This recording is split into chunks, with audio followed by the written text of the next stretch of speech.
few years ago, I was traveling with a friend and his family. We were in a different town, and it was over the weekend, so we decided to go to church. And it was a small little church with not a whole lot of people inside of it. And as we walked in, we saw a person here, two persons there, another person here. And it was just a little trickling of people that you could tell were probably going there for a number of years. And certainly no one in the building was new other than ourselves. So naturally, as we walk in, we sit as far in the back as we can. And it's me and my friend, his two sisters, his mom, and his dad. So it's six of us, and we take an entire pew in the back. And we're obviously the new guys on display. And so as this church parish begins Mass, you could tell it was part of their tradition that the lector would come forward and provide the announcements. So they're reading the announcements, and it's kind of monotone. You can tell it's written in paragraph form, and they're just kind of saying what's coming up in the parish. And at the end of their little written statement, the lector then says, "And at this time, we'd like to welcome all visitors that are with us today. We ask you now to please stand up and introduce yourselves." And then the lector looked straight at us in the back pew. And suddenly, I got really nervous. And so did my friend, and we're thinking, oh no, do you think they see us? Of course they see us. Yes, because the reason we know this is because everyone in the church started to look towards the back, and they're all looking at us, and they're waiting for us, apparently, to stand up and introduce ourselves and tell us a little about ourselves. And we were so embarrassed. And so, of course, me and my friend and his two sisters and his mom, the five of us, are like severely paralyzed with embarrassment. And the dad, of course, is the opposite. He's loving it. He's just eating this up, and he just raises his hand and he just waves it like a goober. And he says, "Hi, everyone." And I'm thinking, oh my gosh, it's even worse. They notice us. And it was a tough and awkward experience for us for the books. And of course, we all have little stories here and there of how church can sometimes be uncomfortable. So maybe we have an experience, maybe we experienced it personally, or maybe someone told us a story about an awkward encounter at church.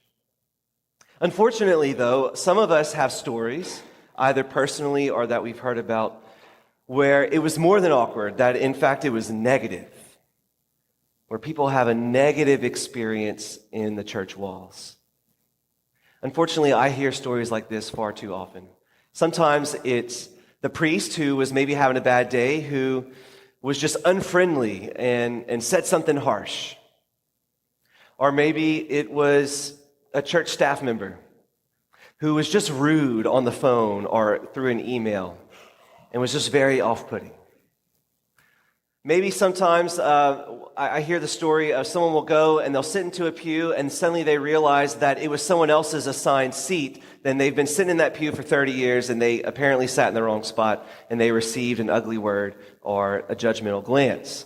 Or sometimes it's a young parent young parents who have kids that are just having a hard time or being a little noisy, and suddenly everyone in the church is looking back and giving them these terrible eyes, and suddenly they feel terribly judged. Or maybe in the parking lot as they're trying to leave. They had a good experience at church, and then now they're in the parking lot, their cars are honking at them, someone cuts them off, and already people are losing their tempers as they're on their way home. And there's all kinds of reasons why people can have a negative experience at church, and oftentimes these negative experiences have nothing to do with God. But yet, because of this negative experience, it becomes a barrier in their relationship with God. Far too often I hear stories like this. And today, and we hear in the Gospels that Jesus says, it's John the Baptist actually, he says, "Prepare the way of the Lord." He's quoting the prophet Isaiah. Prepare the way of the Lord, make straight his paths. This is the Advent message. And we know, of course, that as we're preparing for Christmas, we are preparing our hearts for Jesus. We're preparing our souls for the Christmas spirit and the Christmas day. We know that there's a spiritual aspect to this and even a physical aspect as we prepare our homes and decorating and we buy the gifts for our family and friends. But as we prepare the way of the Lord, what we also know from the Gospels is that the Lord usually shows up in unexpected ways. We know, in fact, that is the Christmas story, that the Lord showed up in an unexpected way. People were expecting a great mighty warrior. The Messiah was supposed to be this fierce person who would lead the Jews into battle and conquer the Romans and all the enemies and suddenly be the most powerful nation in the world. And unexpectedly, instead, God becomes man in the form of a baby in a very poor, impoverished family, inconspicuous and hidden for 30 years, most people not even knowing who Jesus of Nazareth was. And then when he does decide to reveal a little bit of himself and his teachings, people misunderstand him over and over again. He eventually dies on a cross and unexpectedly rises 3 days later. God came in an unexpected way for Christmas and for the rest of his ministry. And he taught us in Matthew chapter 5 that when we give food to the hungry and give drink to the thirsty, and when we visit the imprisoned and take care of the sick, that we are in fact doing it for Jesus. Jesus says, "You did it for me." This was so unexpected. Again, God is teaching us that as we encounter the poor and the vulnerable, that we are encountering Jesus. We are encountering God himself unexpectedly in this stranger. And so therefore, as we are preparing the way of the Lord, we are preparing to encounter the Lord in the unexpected visitor. We are preparing to encounter the Lord in the stranger because the stranger is Jesus. This is our next core value that we are focusing on. We've spent some time focusing on our intimacy with Jesus. We're talking about prayer and how important it is to stay connected to God in a living relationship with him. And now we're going to take a few weeks to focus on welcoming the stranger, our second core value that we have decided upon together as a parish.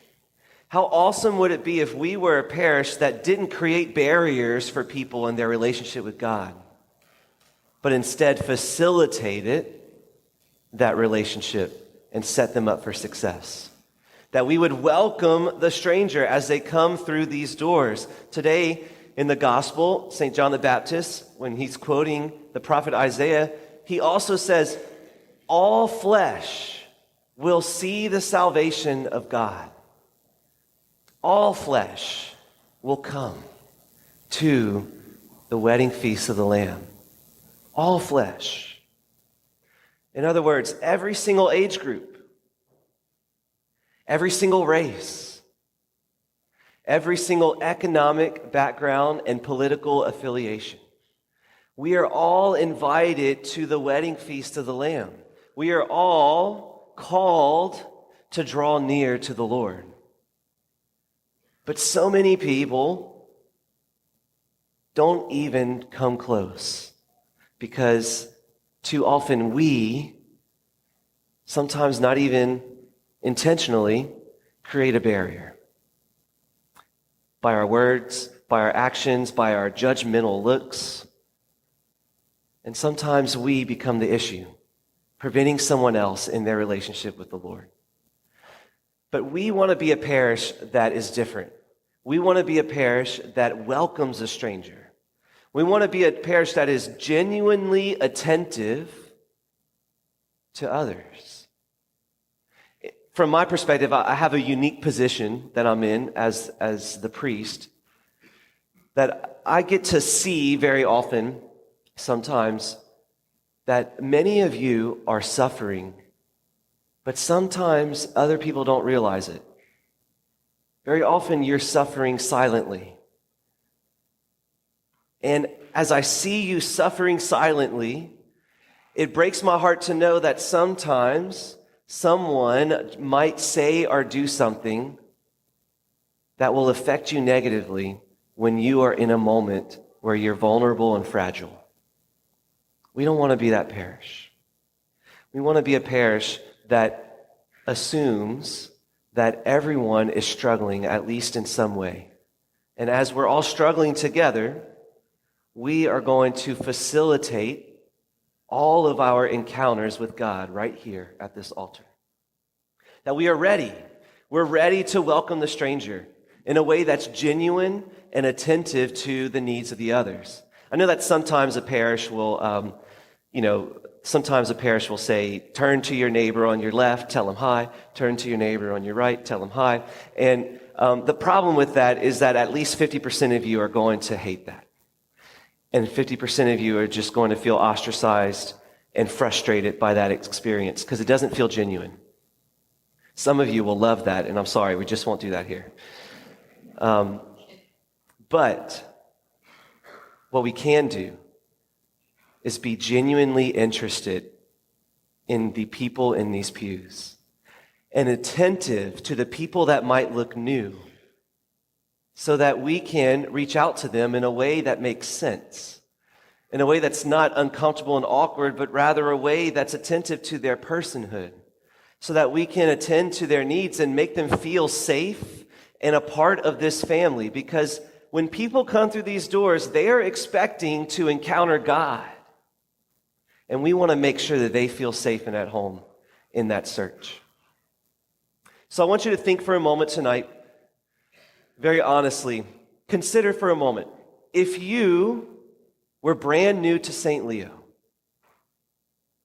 what would you hope would happen within these walls to make your experience positive? Think for a second. If today was your very first day in this church, what could we do to make you want to come back? These are important questions for us to ask ourselves and important questions to be aware of. Because welcoming the stranger does start with me as the priest, it's true. And I do expect my staff to help me welcome the stranger. But if we really want to be a parish that embraces this value, if we really want to be a parish where we can trust that any stranger who walks in would receive a positive experience, it needs to be something that we all embrace together. It needs to be a value that we truly live out. And this value, the good news, is that this is deeply rooted in the gospel because it's all about being Jesus and recognizing Jesus in the other. Consider, what could we do? There are a few things that we're already doing pretty well. At most of our masses, except this one, ironically, we have greeters at the front of our doors. And it's an opportunity to just greet people with a warm smile and a personal interaction as they enter these walls. My staff and I work very hard each week to try to make this liturgical experience positive and not something to be endured. Small things like making sure that the doors are unlocked and the lights are on and that the temperature is correct, which is, believe it or not, harder than it looks because the temperature is always changing. The sound has been a constant game that we're playing with. But so that people can hear us and so that people can have a positive experience of the music and of the readings and of the preaching. Making sure that the church is clean and tidy and not messy. These are things that the bare minimum that we're doing. But further than that, if we really want to welcome the stranger, it takes all of us together to be attentive to one another. And when we see someone who's new, especially if we see someone who may not seem like the type of person that easily fits in right away, and especially if we see someone who may seem that they might be suffering or going through something difficult, that we would be ready to welcome them, that we would be ready to greet them either with a smile and, if we're really feeling up to it, to introduce ourselves. and to connect them to our parish family. How awesome would it be if people felt like this place were home? But the temptation for us now is that we can very easily become cliquish. We could very easily become an entitled parish. We could say, well, okay, we're on the in crowd, and now we should get our way all the time.